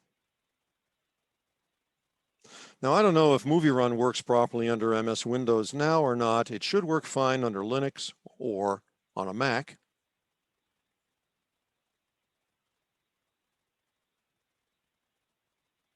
Okay. It should be fine. If it's not, please post and ask tutors and let us know. Very good. Thank you, Robert. Okay, and let's just have a little fun with this. Let's just plot, instead of plotting every millisecond, let's plot this spatial profile of membrane potential, say 4 times a millisecond. And let's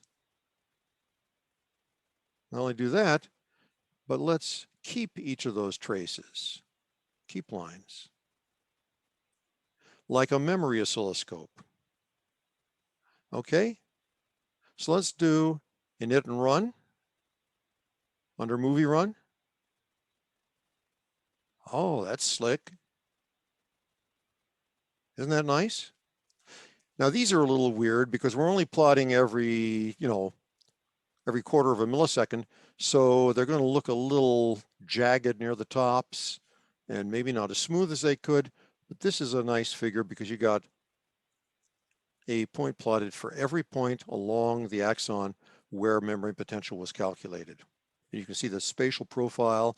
And if we had, say, a near conduction failure somewhere half down the axon, we'd see spike amplitude drop, and then we'd see it recover once you get past that point. Okay? And if you do that, you end up with, when you go back to init, you may end up with these traces. You want to get rid of those. Do erase. Click on the graphs menu button, scroll down to erase and erase. So if you want to get rid of keep lines, get rid of keep lines, and we won't be keeping lines anymore. Just run init. There you go. Okay. So now we've done an awful lot. Let's save this to a session file. Click on hhaxon.ses, go ahead. Okay. Well, there's a whole lot of things we can do with this, and I'm going to leave you with those as homework. Okay. Squid axon homework. Well, actually, you should start with this page and try this slide. That's slide number 44 of 48.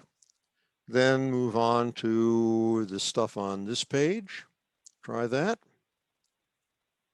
And then move on to the stuff on this page, and this page. You don't have to work through all of it. If you're an expert at it, just do a couple of things just to make sure you can. But those of you who are beginning, if you want to get facility with tools that are graphical tools, you need practice. It's a lot like learning to play a musical instrument. I'm sure many of you had music lessons, and you know the one thing you got to do is practice. This is all procedural knowledge, procedural learning, and the use of any graphical interface requires practice. Okay, and you know, people who like to generate their own plots differently and work with them that way, that's fine, as long as they can do that with great facility and do interactive simulations for the purpose of debugging and development. That's great. Neuron's built-in GUI is very convenient for that kind of thing. If you're more familiar with matplotlib, then fine, do that. Whatever, okay? And I think that's about all I have to suggest. I'll make the slides available and the recorded, I sure hope to heck this has been recording. Yes, the little red dot. I'll make the recorded video available online, and we'll post the URLs for the slides and for the recording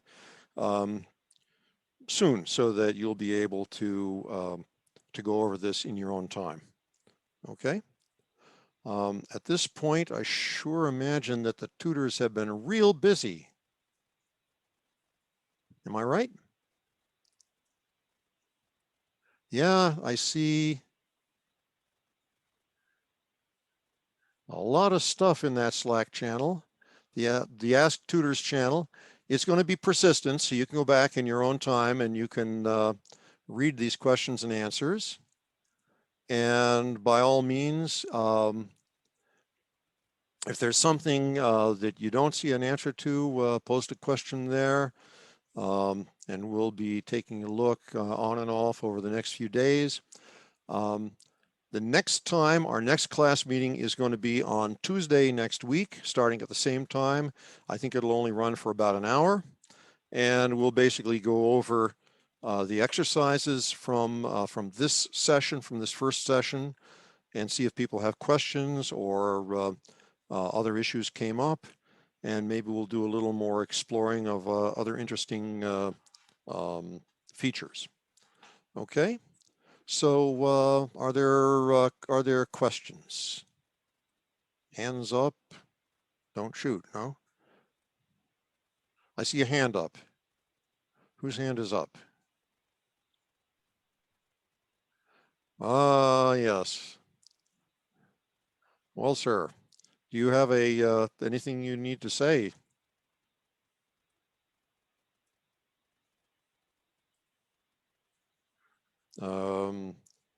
Rocher, Mr. Small. Oh, no, I forgot to lower my hand at the start. Sorry. Well, if I held my hand up that long, it would be pretty numb by now. Yeah. All right, well, good enough. So Okay. there's also a question that just got asked on the Slack from Padma that might be, unless that was to me, I don't know. Okay, well, that's to Sorry, anybody, that was to actually. me. Never mind. But Padma, do you want to ask that? Yeah, it's the one about how do you get a drop in conduction? Yeah. Okay. Well, there's a couple of ways to do it. One way would be to reduce sodium channel density over some length of the axon. That would reduce excitability, and it could interfere with propagation of a spike. You'd have to do it over a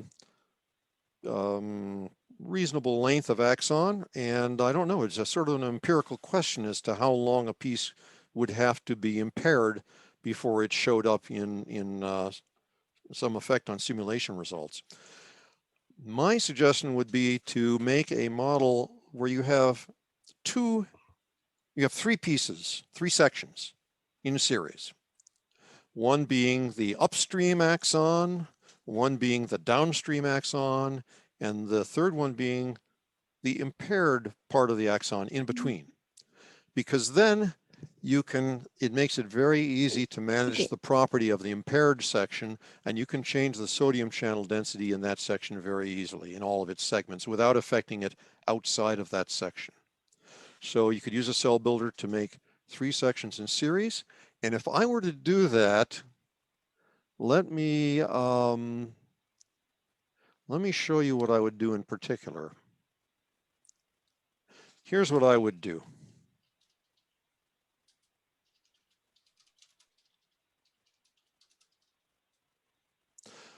I would start out with my cell builder.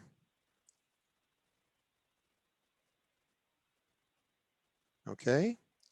And what I would do for topology, it was, well, of course, I'd first change the name. So a base name would be axon. Whoops. There we go. Axon. Accept. And then I would change it and I'd move the label a little bit here. Okay. And then I would go back to make section. And I might even go to reposition and stretch this out so that it looks more like a branch of something. Okay. Next thing I would do is I would make a new section. And I'd click here. And this now becomes axon 1. And I would click near the distal end of, this is the 0 end of axon. That's its one end. It's the 0 end of axon 1. That's the one end of axon 1. I'd click near the one end of axon 1. You'll notice that the new section automatically attaches to axon 1. And that would be axon 3. Oops, axon 2. What am I saying?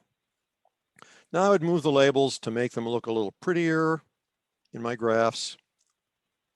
And then what I would do is I would give them, each of them would get a different set of parameters. Specifically on the I would use subsets. I would create a subset called, let me see, I would select one, and this would be called, he says all differs from selection, and I would click on this button, new section list, and I'd give it a name, impaired. Accept. Okay. And then I'd create a set that contains these other two branches, which are not going to be impaired. How would I do that? By inverting the selection. XOR inverts a selection. There we go. And now you see that what's been selected are these two, where they're not the same as the impaired subset. And I would make a new section list called normal.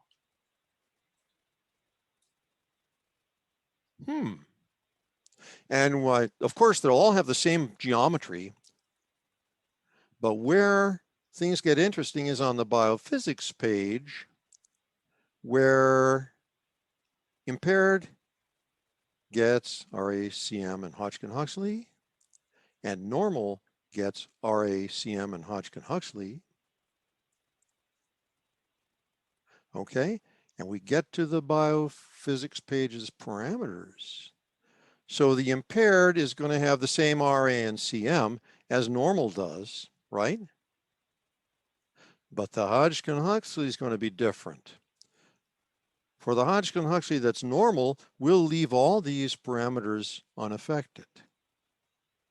But for the impaired,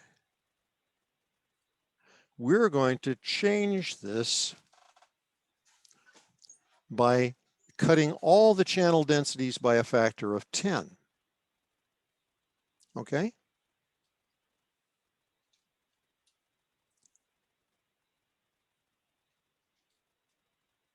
Even the leak. Why am I changing them all by cutting them equal to 10? Well, because this model, the Hodgkin-Huxley model, needs this ratio, a relative ratio of these different channel densities to each other in order to preserve its reversal potential, its resting potential of -65. So if we cut one of them by half, we have to cut the other two channel densities by half. If we cut one of them by 10, we have to cut the other two by 10, and that will not perturb the resting potential anywhere in the model. And when we go to continuous create our cell, we'll find a model cell that has a nice uniform resting potential,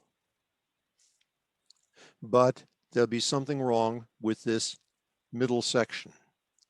And of course, you'll want to, on the geometry page, you'll want to say what the lengths are and what the diameters are. And I think you'll certainly want the normal to have its own length and diameter. And impaired will have its own length and diameter. And of course, you'll want everybody to use the d lambda rule, which we'll talk about in the future. Okay? Because you don't want to have the only independent variable that you're tinkering with be the channel densities, okay? And maybe the length of this impaired area. You may find that when the impaired area is very short, that spikes just zip right through it and hit the downstream axon. You're going to attach, when you do it, you're going to attach your stimulus to the zero end of axon 0. That is called axon 0 in Python. And they might just zip right through, but if axon 1 is very long, then they'll fade. It'll start to fail, it'll start to get lower in amplitude. So you can do a lot of things with this graphical user interface. You can actually generate publication quality figures, if you like, with this tool. Okay, but the key things are keep track of what you've done, save stuff to your session file, and think it out and use subsets to the extent you can to make your model specification as simple to manage and as simple to understand as possible. We haven't talked about using the cell builder to export HOK code. We'll talk about that next time. We haven't talked about using that HOK code with Python without having to look at the HOK code. We'll talk about that next time. Okay?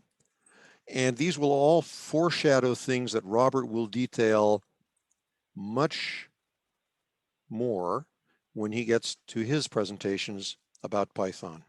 Okay? But we have to talk about it a little bit ourselves. All right? Okay.